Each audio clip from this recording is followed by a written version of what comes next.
ప్రధాని నరేంద్ర మోదీ ఆహ్వానం మేరకు భారత పర్యటనకు రానున్న రష్యా అధ్యక్షుడు పుతిన్ గురువారం సాయంత్రం ఢిల్లీలో దిగనున్నారు.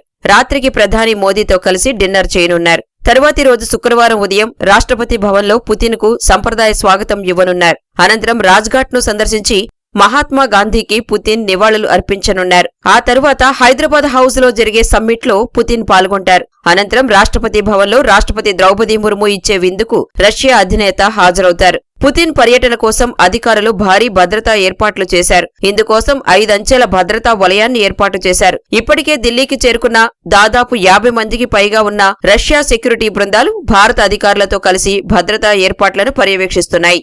పుతిన్ పర్యటించే మార్గాల్లో అధికారులు అత్యంత పటిష్టమైన భద్రతను ఏర్పాటు చేశారు. ఢిల్లీ పోలీసులతో పాటు ఎన్ఎస్జీ కమాండోలు భద్రత కల్పించనున్నారు. ప్రత్యేక డ్రోన్లతో గస్తీ నిర్వహించనున్నారు. ఇందుకోసం కంట్రోల్ రూమ్స్ ఏర్పాటు చేసి నిరంతరం పర్యవేక్షిస్తున్నారు. అనేక మంది స్నైపర్లతో పుతిన్ పర్యటించే మార్గాల్లో నిఘా పెట్టారు.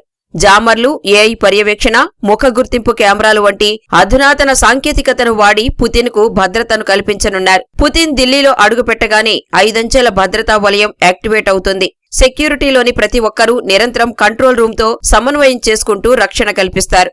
భద్రతా వలయం లోపల సెక్యూరిటీని రష్యా బృందాలు పర్యవేక్షిస్తుండగా భారత ఎన్ఎస్జీ కమాండోలు, ఢిల్లీ పోలీసులు బయట భద్రతను చూసుకోనున్నారు.